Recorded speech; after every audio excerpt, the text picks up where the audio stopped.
Y también de mucho respeto por el trabajo que vienen haciendo los compañeros de Patria y Pueblo. Hace muchos años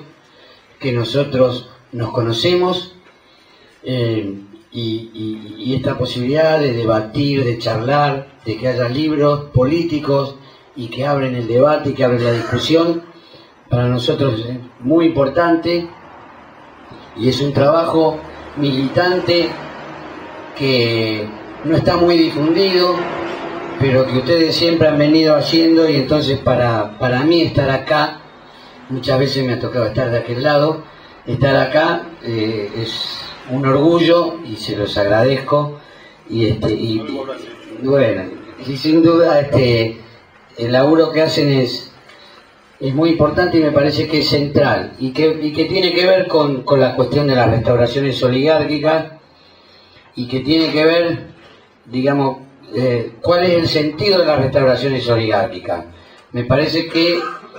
y fundamentalmente con la derrota del irigoyenismo y del peronismo en el 55 y luego con el golpe del 76, y esta derrota que merece un análisis quizás también más profundo, porque es una derrota diferente a las anteriores en las que estamos hablando de golpes militares y que necesitaron de la fuerza militar para poder vencer a los sectores populares, y también podríamos incluir la traición de los 90, digamos, ¿no? Donde se llega al gobierno desde una idea que era el salariazo y la revolución productiva, y que termina avanzando con un proceso de privatizaciones y de desguace del Estado, que centralmente es uno de los objetivos de las restauraciones oligárquicas, terminar con el Estado. Y me parece que la gran contradicción sigue estando presente, no está saldada en la historia, y que es liberación o dependencia.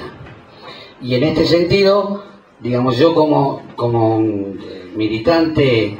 de los trabajadores, que me toca estar en un lugar de conducción, digo que también es la liberación o la dependencia, y que la columna vertebral del proyecto de liberación es la clase trabajadora, y vienen por el Estado y por los trabajadores. Y me parece que está claro cuando uno repasa que atacan ahí, y que siempre hubo resistencia, salvo en los 90, donde fue un proceso producto de una traición, donde estábamos casi totalmente desvertebrados. En el 55 tuvieron que intervenir los sindicatos, tuvieron que prohibir la palabra Perón, tuvieron que avanzar contra las comisiones obreras, y bueno, fue una resistencia que duró mucho tiempo. Pero además la Argentina, a partir de la experiencia del peronismo, produce un hecho maldito para el país dependiente. Y ese movimiento obrero, con sus contradicciones, con sus idas y venidas, es casi inentendible a veces para los sectores oligárquicos la reacción que estos obreros generan. En el Cordobazo, cuando se produce el Cordobazo, Krieger Bacena dice: no entiendo cómo es que estos obreros se levantan si son los mejores pagos de América Latina. Entonces, ¿qué pasa? ¿No? ¿Qué pasaba? Pasaba que lo que había era una lucha permanente y que se seguía dando, y que era la liberación o la dependencia, y que cuál era el rol del Estado y cómo debía jugar el Estado en esa situación. Y en el año 76, cuando vuelven a dar el golpe militar, vuelven a avanzar centralmente. La mayor cantidad de los desaparecidos son militantes trabajadores, dirigentes obreros, delegados de fábrica. Vuelven a avanzar con mucha fuerza, vuelven a intervenir los sindicatos, y sin embargo la primera reacción y el primer activo de reacción es el 27 de abril del año 1979, cuando el grupo de los 25 y algunos grupos sindicales producen el primer paro general en contra de la dictadura. Y a partir de ahí, bueno, se van produciendo hechos a tal punto que cuando el peronismo es derrotado o el Movimiento Nacional y Popular es derrotado en las elecciones del año 83, quienes asumen el rol político de defensa de ese proyecto es la CGT con Saúl Ubaldini a la cabeza, ante la orfandad política que había en ese momento, que después, bueno, la renovación va capitalizando y después termina casi increíblemente en Menem, digamos, ¿no? Pero centralmente quien produce las primeras respuestas es el movimiento obrero. Y digo, el movimiento obrero con todas sus contradicciones, con todo lo que tiene y con todo lo que conlleva el movimiento obrero en la Argentina, pero que sigue siendo la columna vertebral del proceso de liberación y del avance del proceso de liberación. Que me parece que la gran reflexión hoy, bueno, a diferencia de los 90, que lo hablábamos antes, por suerte, hoy la respuesta más importante al intento del gobierno de Macri de establecer una restauración oligárquica, que vienen por el Estado, que vienen por una redistribución diferente de la riqueza, digamos lo que durante 12 años del kirchnerismo estuvo acá, ellos vienen a ponerlo de nuevo acá, digamos, ¿no? Y quienes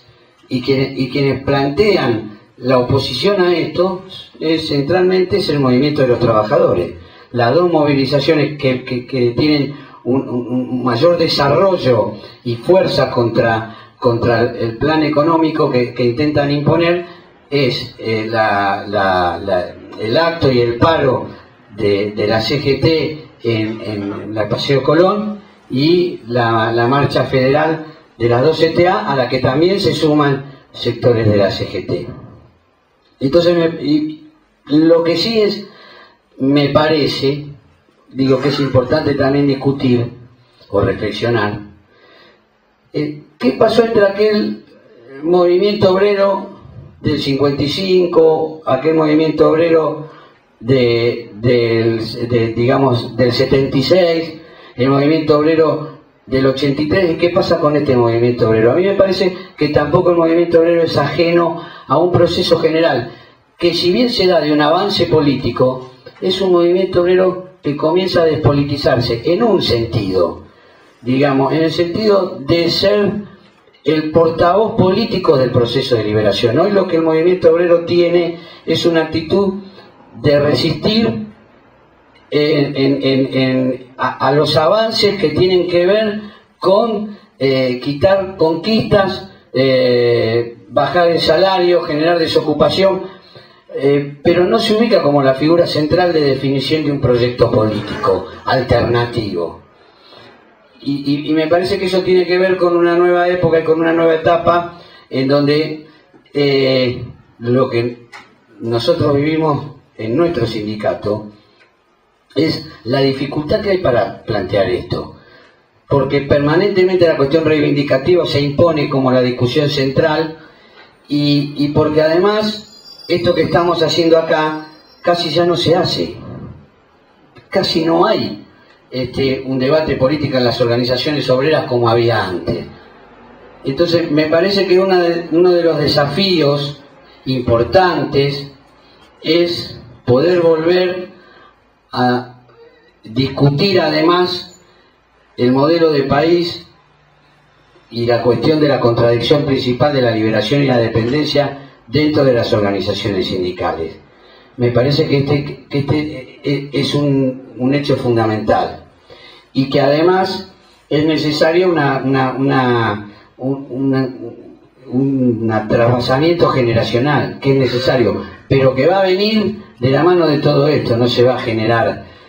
de la noche a la mañana, y que es necesario buscar generar esto, que extrañamente en estos procesos de 12 años quizás donde menos se ha visto esta participación de los jóvenes es en las organizaciones sindicales. Todavía siguen estando los dirigentes que están hace muchos años, algunos mejores, otros peores, otros con mayor nivel de conciencia, y me parece que ese es el gran desafío, volver a discutir el proyecto nacional, no solo la cuestión reivindicativa de la clase trabajadora, Así todo sigue siendo el elemento central de defensa a los avances del modelo y de la restauración oligárquica. Me parece que es necesario, ayer hablábamos del concepto de movilización, ¿no? Y está bien que se hayan movilizado las fuerzas políticas y las fuerzas sociales y que hayan estado ahí presentes y que hayan planteado su postura. Pero me parece que la movilización tiene que ver con otra cuestión. Me parece que tiene que ver con dar el debate, además. Digo, con que previo a esto, y en esto también nosotros como organización sindical tenemos responsabilidad de esto, se debía haber dado el debate en cada esquina, en cada lugar, debía haber habido mesas en la calle donde se discutiera y se planteara cuál era la propuesta y de qué se trataba y cuál es el proyecto que tenemos energético en un país digamos que se destruyó lo que era gas del Estado y lo que era el concepto de una empresa única y se desguazó en 8 distribuidoras y 2 empresas transportadoras y cómo nosotros tenemos que hacer para recuperar esto y esto como el objetivo estratégico y después discutir como digamos, así como decía Perón, está la táctica y la estrategia. La táctica es discutir si es que va a haber aumento de tarifa, qué se va a hacer con ese aumento de tarifa y a dónde va a ir ese dinero del aumento de tarifa y qué vamos a hacer con los cientos de miles de pobres que usan el gas licuado de petróleo, o sea, el gas de una garrafa que le sale 4 veces más que lo que paga el que vive en Puerto Madero, en Barrancas de Belgrano, en Palermo o en los country de la provincia de Buenos Aires. Eso también tenemos que discutirlo. Y cuál va a ser el plan de inversión de estas empresas, a dónde van a poner ese dinero, y tenemos que exigirle que tengan un plan de inversión para estos sectores. Digo, como objetivo táctico, el objetivo estratégico es recrear, además, el concepto de que la energía es un bien social y de que no puede ser, digamos, manejado por una sociedad anónima. ¿Es necesario? Sí, el aporte de capitales, por supuesto. De hecho, en el gobierno anterior también sacar el gas de vaca muerta era necesario traer capitales, pero bajo qué condiciones y cómo. Y esto tenemos que discutirlo, pero tenemos que discutir en la calle, porque lo que va a quedar de la audiencia pública es, bueno, está la movilización, son algunos conceptos, pero si esto después no se respalda con el debate en la calle, cara a cara con la gente, mano a mano, se diluye. Los medios imponen su forma de pensar y las empresas imponen su forma de pensar. Me parece que como síntesis del tema del aumento de tarifa, plantear la cuestión de la liberación o la dependencia también está en plantear el tema de una empresa